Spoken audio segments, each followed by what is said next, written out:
Joe Mixon took to social media on Thursday to let folks know what he thinks about expectations that the Bengals will move on. Plus, it's Mock Draft Monday. You are Locked On Bengals, your daily Cincinnati Bengals podcast, part of the Locked On Podcast Network, your team every day.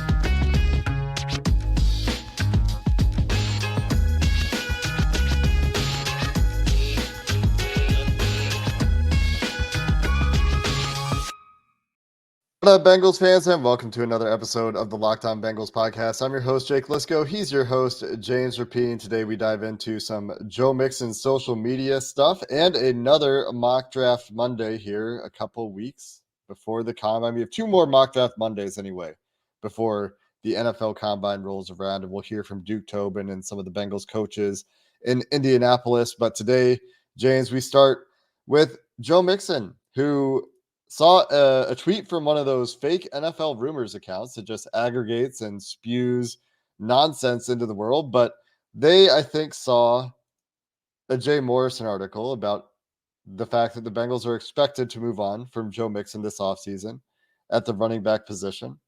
NFL Rumors, a Twitter account that none of you should follow because it is nonsense and not grounded in reporting at all, tweeted that the Bengals are expected to move on from running back Joe Mixon in the offseason. And Joe Mixon saw it and said, y'all said this last year too. That's clown behavior, with some emojis in there. Can you repeat the tweet again? No, I closed it. Y'all said this last year too. There's a face palm emoji and a laughing emoji with tears. And then that's clown emoji behavior. Yeah, no, I just wanted to hear you say it again. That's all. A couple things. I don't know what's going to happen with Joe Mixon. I do think we expect the Bengals to tag T. Higgins, which is $20+ million in cap space, $21+ million in cap space. That's a direct hit to this year. So this idea that they're for sure keeping him, I think, is wild, and that's what Joe's saying. A lot of people, including Jay Morrison, were right about Joe Mixon last offseason, even if he doesn't want to admit it, because everyone said that he would either take a pay cut or be cut. But I do wonder, there's two sides of the coin here. One, if the Bengals tag T and decide to run it back, do they say and kind of look at it the same way with Joe Mixon? Or do they say we can take $5.8 million, that cap space that they would save? Because he's an $8.8 million cap hit this year.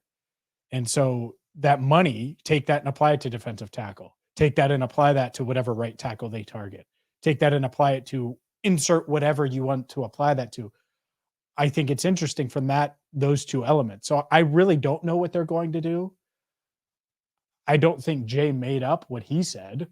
I also don't think Joe necessarily knows what's going to happen with his future at this point. So taking that tweet and saying, oh, Joe knows he's going to stay, we'll know next month when he's set to make that $3 million roster bonus on, I think it's March 17th. I don't think it's necessarily cut and dried either way from the Bengals front office perspective. One, you have a front office that's generally very loyal to players. Two, you have a front office that we know likes Joe Mixon and is a big reason that Joe Mixon got the extension he did in the first place. And part of that is the Bengals thinking, well, we can keep a player we drafted in the second round that we're pretty bullish on. And at the time, he was still young and didn't have the wear and tear that's started to take, at least it appears, a bit of a toll on his athleticism, his burst, although it was there at times last year. There were times in 2023 where Joe Mixon looked like vintage Joe Mixon. There were also times it looked like he struggled, and he still hasn't put it together from a pass protection perspective, and they don't really have that guy on the team right now. And this is where it gets interesting, is where if they do cut Joe Mixon, do we expect that the Bengals are comfortable going into next year with scrap heap $1 million running back plus Chase Brown plus potential draft pick in a class that we know isn't very strong at running back? Not to say that it's bereft of talent. There are guys in this draft class that I'm sure will have successful NFL careers, but universally, this is not seen as a strong running back draft class. And then you look at the math and you say, well, if the Bengals are going to go get another veteran to backfill for Joe Mixon. Say it's even a budget veteran. Say it's Samaje Perine type player on Samaje Perine type deal. Maybe you even say it's a little bit less, $3 million per year for an APY. Maybe they do a 2-year deal. When you do it that way, you're not shuffling money around very much from a cap perspective.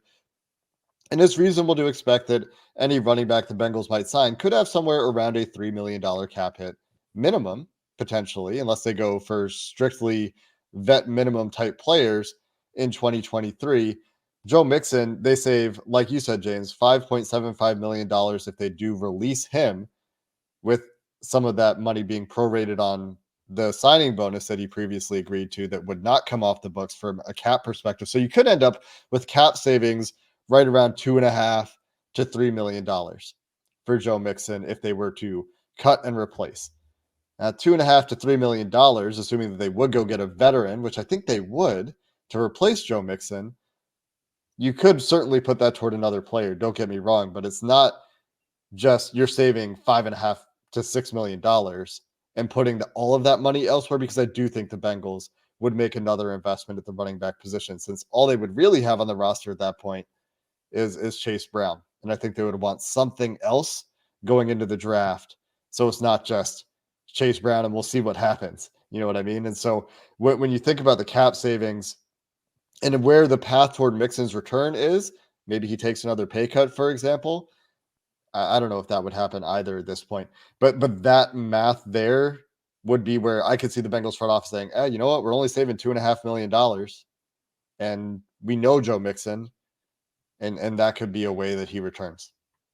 Sure, it could be. And I think we'll know when the legal tampering period starts, because the Bengals can have Joe Mixon on their roster and look around and insert whatever veteran and negotiate with whatever veteran running backs that they think they would be comfortable with.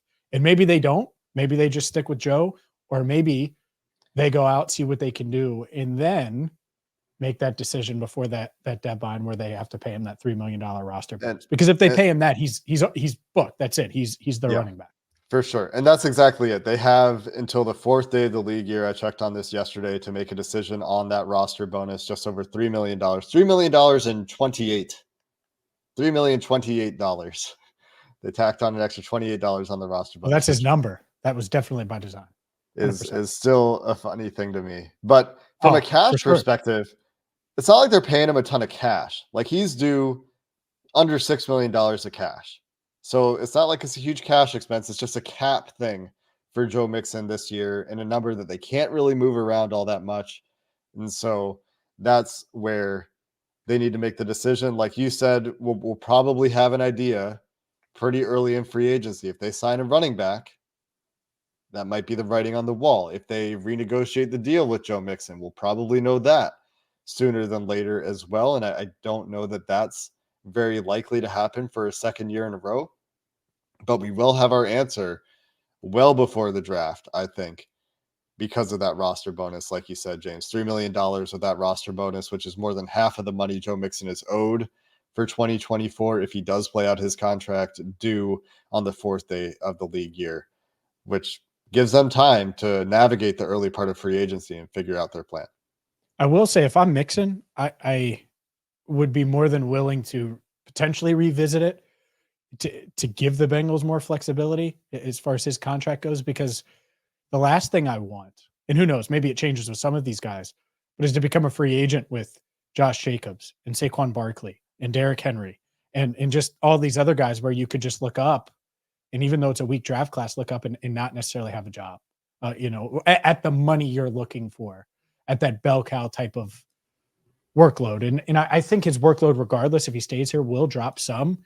But if he goes to a new team, it could significantly drop. Oh, and I forgot to mention Austin Eckler. I mean, there are a lot of guys out there that are established veterans, and I'm not sure how this running back market is going to shake out. But like Jake said, it is mock draft Monday, so maybe we will address running back. It certainly won't be in round 1, but let's get to mock drafting coming up next.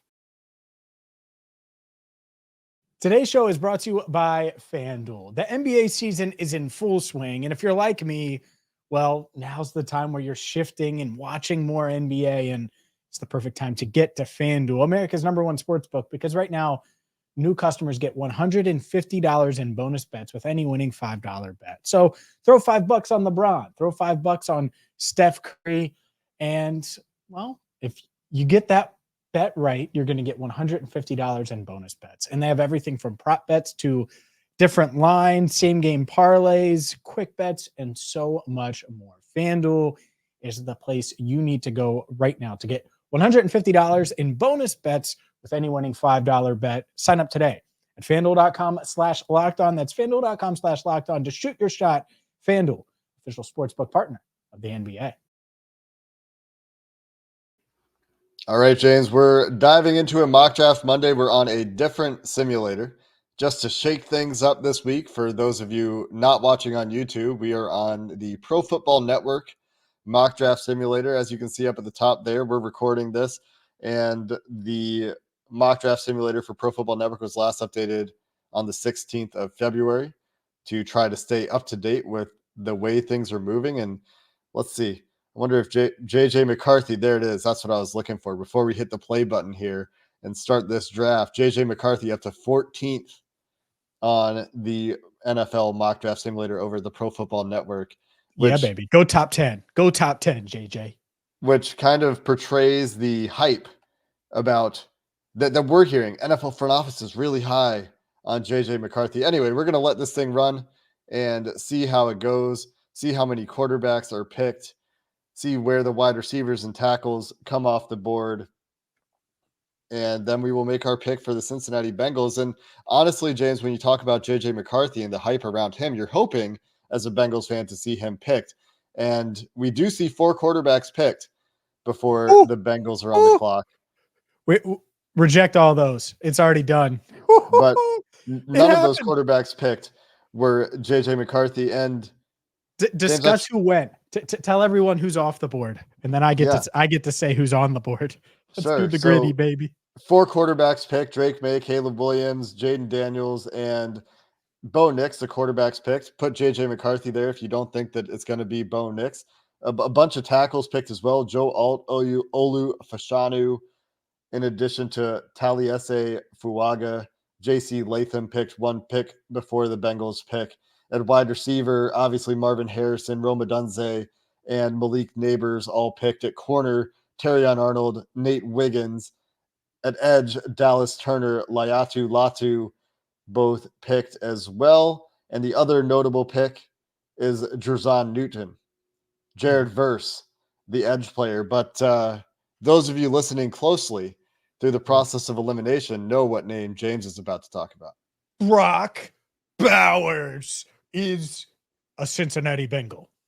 You are a Bengal. Congratulations. You get to catch passes from Joe Burrow for at least the next 5 years and probably beyond, because you are one of the best weapons in the draft, and the NFL messed up and let you fall to 18. I know that there are people that will roll their eyes at the idea of a tight end, and they'll say trenches, and I say trenches.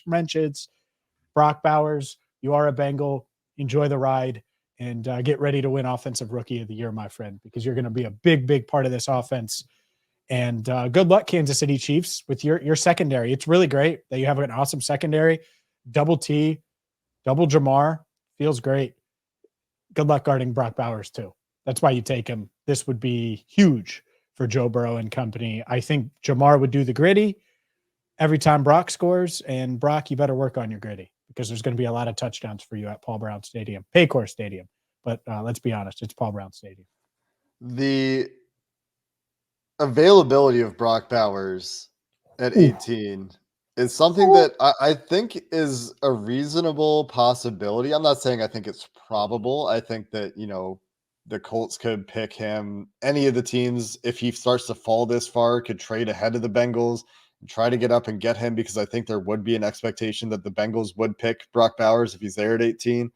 I don't think that's something that Dave Lapham needs to go on his show or go on the radio and say, the Bengals really like Frank Ragnow, and then the Lions go up and get him. I think that's something that the entire NFL could reasonably project and say, you know what, if Joe Burrow could get Brock Bowers to go with the franchise tag T. Higgins and Jamar Chase for a year, and the future of Jamar Chase and Brock Bowers being your skill guys, I think that's something that the entire NFL could see coming. the players you're passing on to pick Brock Bowers. This is why it's so important that the Bengals do their homework in free agency and get to those starting level players at so many positions, because in this scenario, it means you're not picking a corner like a Quinyon Mitchell, who we know the Bengals are going to be fond of based on Charles Burks working with him at the Senior Bowl, his expected performance at the Combine, his performance at the Senior Bowl. Cooper DeJean, another corner that could go very early in this draft. You're not taking a secondary player here. You're not taking a defensive tackle. Jerzon Newton not available, but maybe Byron Murphy becomes very appetizing. You're not Amarius taking Mims. an offensive lineman, Amarius Mims, Tyler Guyton, the top tackles available, Jackson Powers Johnson, the interior offensive lineman available here, a guy with a lot of flexibility in positional alignment, and Graham Barton, the Duke offensive tackle, who is projected, I think, to play inside in the NFL, where he also played at Duke. It means you're not taking a wide receiver. Obviously, if T is franchise and a guy like Brock Bowers is available, I think you go for Brock Bowers here. And this is the scenario where if you're the Bengals, you're saying, I'm taking the blue chip player in Brock Bowers and not potentially a lesser prospect at a position of need. Not saying Jackson Powers Johnson or Marius Mims are necessarily lesser prospects, because I do think they're both very good, but I think that Brock Bowers is one of the few blue chip players in this draft. And if he's available to the Bengals at 18, it's because of positional value and the way other teams are evaluating their rosters. Yeah, he's a top 10 talent in this draft. And it would not shock anybody if he went top 10. I think it would shock a lot of people if Amarius Mims at this point went top 10. It would still be surprising. Jackson Powers Johnson, top interior lineman. It would still surprise people if he went top 10. Not that they're not great, because they are, and both could end up being Bengals. But if a guy like Brock Bowers falls your way, for whatever reason, I mean, not only is he a blue chip player, but you talk about franchise tagging T. Higgins and then kind of pivoting into the post-T era. There's not really a much better way I could think of, unless Malik Neighbors falls, or unless you want Rome Odunze to fall, which that's really unrealistic, because wide receiver is as valuable in the NFL as it's ever been in league history. But tight ends, they have fallen some.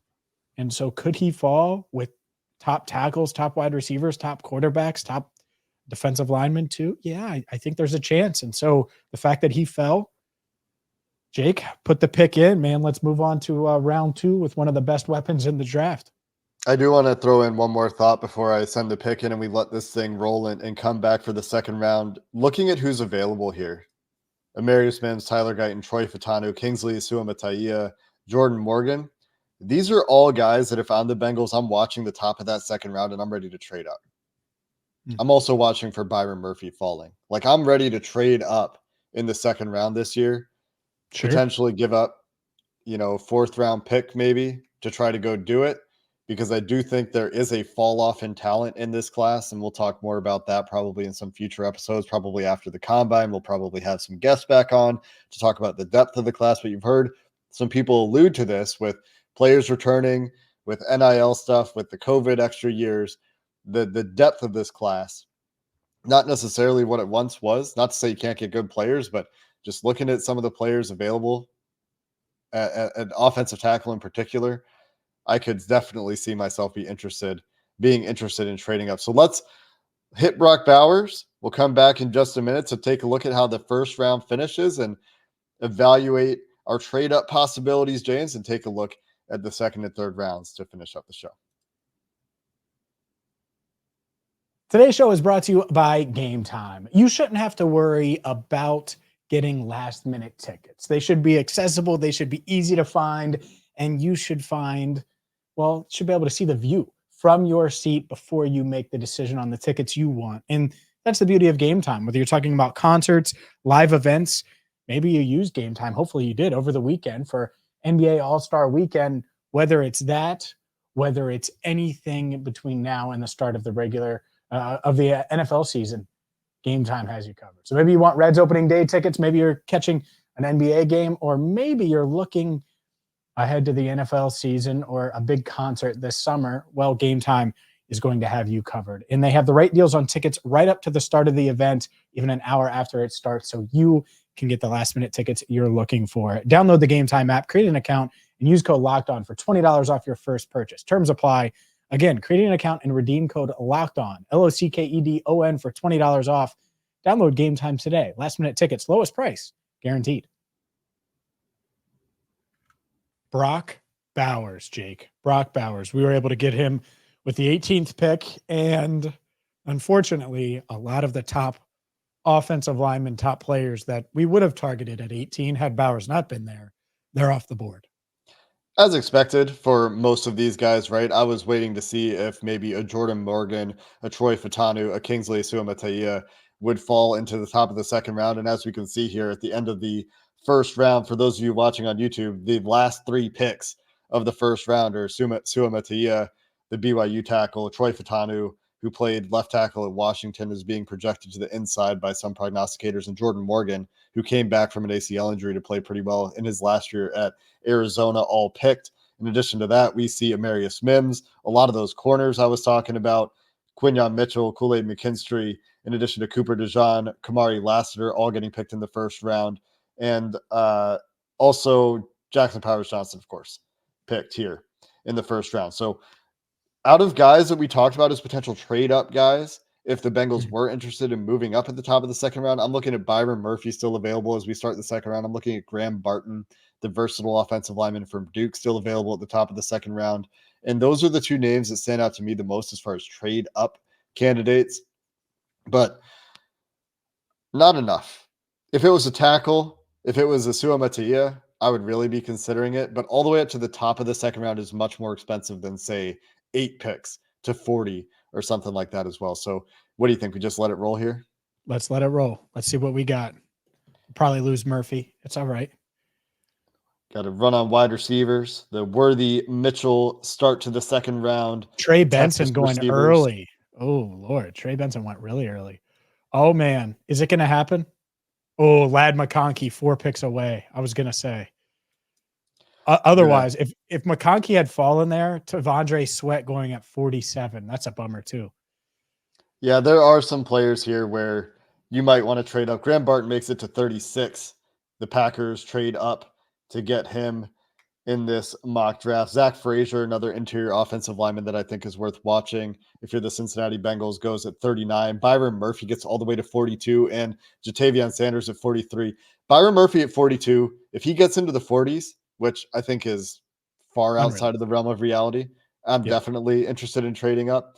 Also true for Tavondre Sweat. Tavondre Sweat, I keep saying Tavondre.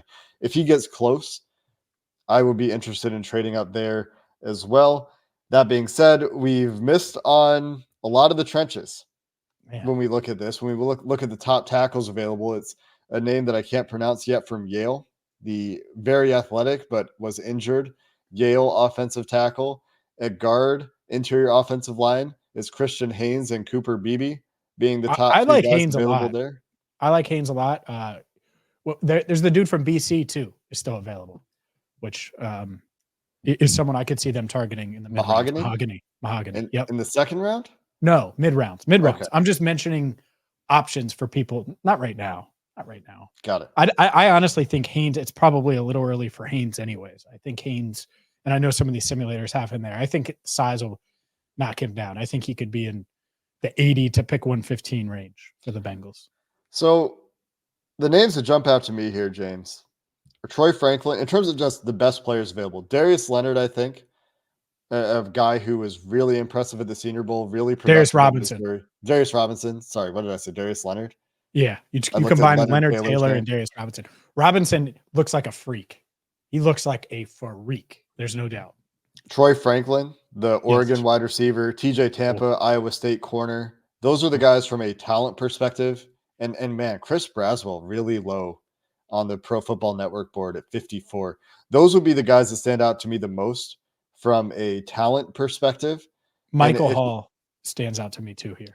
Yeah, and he's going to have a big range. He's going to probably go blow up the combine, but his weight is going to be really interesting, and we'll see what he weighs in at. And if he's like 290 or something, I don't think the Bengals are in there in the second round. Duke, Rook or Horhoro, which is a name you made fun of me for last week, is also a guy who I think is going to be in consideration in the second round for some teams. What direction would you go here, James? Man, that sounds made up. I think it's first off, it's tough because I could totally see the scenario where Troy Franklin's the top player on their board. I really could.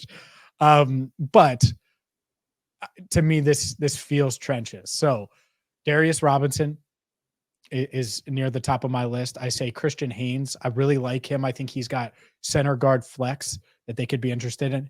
Michael Hall.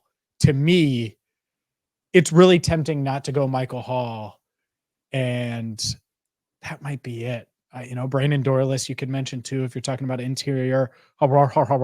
Is someone you can mention. I'll figure out how to pronounce it one day, and someone will probably say it. But is fun to say until he's a Bengal at least. So I don't know. Can you go edge here? I mean, you can, but to me, I think like Michael Hall could give you a little juice to that pass rush day one. Are we sure Darius Robinson's getting on the field? I want this guy to get on the field now. Yeah, that is something that makes it tough. If we're talking about guys that are going to be instant impact players, Troy Franklin is one that I could see very easily stepping in day one.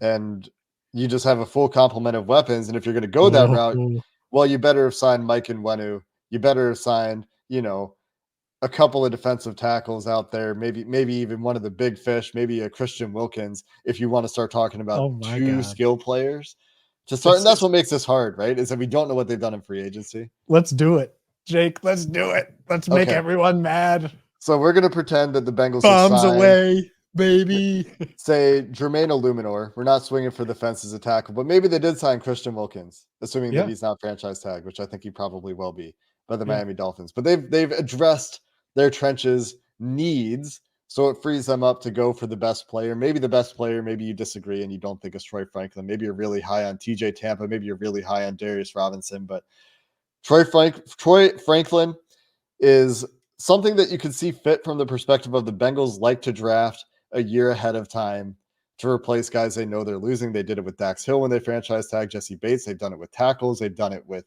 they did it with Jesse Bates for Sean Williams. So you can see it. And I know you're on board, James, to go skill player here. All I know is you better get those fireworks ready. They're going to have to order extra fireworks this year for all the touchdowns that are about to be scored. I can hear our listeners rushing to the comments section already to berate us for not getting one of the tackles, for not getting a trench player here. We'll see who we can get in the third round, because then I think I am looking very hard at trenches. And when they drop 50 on Patrick Mahomes' head and he's throwing to Jake Lisco as his third wide receiver because wide receivers don't matter, then we'll talk. They still matter. They matter a ton. And oh man, we're going to go receiver again. No, I'm just kidding. But what's interesting here is Roman Wilson is available. And so how big of a gap is there from Troy Franklin to Roman Wilson or Jalen McMillan? You could make that, you could question that. But to me, I think there are some players here that the Bengals could certainly target in the trenches that stand out, even though we went skill player. Michael Hall went off the board pretty quick. Christian Haynes went off the board pretty quick. Malachi Corley went off the board at 53 overall, just for those wondering if he had made it. Darius Robinson fell to the Packers at 58. Chris Braswell, 62. Cooper Beebe, 63 overall. And then after that, let's see here. The Yale tackle, Kieran, whose name I can't pronounce, goes all the way up at 72. That is a guy that I'd be very interested in the third round. He's a great athlete. Yeah. And if they needed a tackle at that point. Chris Jenkins, Brandon Dorless. Yeah. Yep. Chris Jenkins getting all the way to 75 is interesting, but Rook or Horhoro, which I think is closer to how that's pronounced, is the top. Is what? Really try it. Or Horhoro. Or Horhoro. Or Horhoro. Or Horhoro. It's a lot of R's, O's, and H's. Or Horhoro. Or Horhoro. Or Horhoro. We don't have to work through this on air. I love it. What but do I you mean? People love it. appreciate the effort. Rook or a Hororo.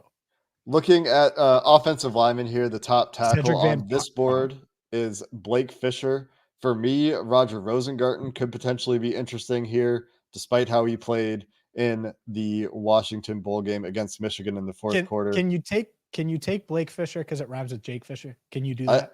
I don't know anything about Blake Fisher. At the interior Me neither. offensive line, Christian Mahogany. Christian Mahogany, Boston College interior offensive lineman. Dominic Pooney, who had a great showing at the Senior Bowl, a really good year at Kansas after transferring, will be interesting here. And Cedric Van Pran, who you mentioned at center. And I think I'm even interested. Tanner Bortolini, the Wisconsin center, will be interesting around this point, maybe the fourth round, more so than in the third. Bortolini is a really tasty dish. Yeah. Looking at wide receiver, just to close that loop. Yes, Roman Wilson is available, and that's why you maybe go for the trench player in the second round, because there could be a wide receiver that falls, or maybe you really like Jalen McMillan, maybe you really like Malik Washington, Ricky Purcell, Jamari Thrash, one of these older, fifth, fourth year players coming out that should be really polished and be able to hit the ground running. Maybe you really like Jerry Rice's kid, Brendan Rice. Maybe you really like Jermaine Burton out of Alabama. I really like Javon Baker, who's still on the board here. And you could talk yourself into waiting on a receiver until the third round. But if you're talking about trenches, I like Rook. Do it. Rook or Hororo. Rook. Oh my God. Rook or Hororo. Cedric Van Pran would have been someone I would have been interested in too. Yeah. But I think adding a defensive tackle here makes a ton of sense. Develop him. And I do think that there would probably be an interior lineman you could take in round 4. Tackle, maybe not. But man, this is a mock no one's ever seen. And that's the beauty of doing these. Brock Bowers, Troy Franklin, and Rook or Hororo. That's an A+. That's an A+. Bombs away, baby. I can't wait to see what grades our listeners will give us. Please do let us know in the comments A+ what you is would the grade. only answer. If you don't give us an A+, you're wrong. This mock draft. I'm looking right into the camera, YouTube. The last note from me here, since we went tight end receiver, just looking at where you could have gotten a tight end later. Say they go tackle first round. Say they, after going tackle first round, you're comfortable picking a wide receiver in the second round because you've picked a tackle. But then you come back, and then you could have picked Ben Sinnott or Cade Stover. Sinnott, sorry. I don't know why I keep missing that one. Ben Sinnott and Cade Stover were both available in the third round if you wanted a later tight end, but neither of them offer the upside that you, of course, get with Brock Bowers. That's our mock draft Monday. You couldn't get Rook Hororo. You could have gotten him in the second round. That's too late. Too early. We're getting Hororo at pick 80. As a value faller, I would say. That's going to do it for this episode of the Locked On Bengals podcast. Do go to the comments. Let us know how mad you are or how pleased you are. Remember, this mock draft does have to assume that they've made some moves in the trenches in free agency. Until next time, thanks for listening to this episode of the Locked On Bengals podcast. Hoo day, and have a good one.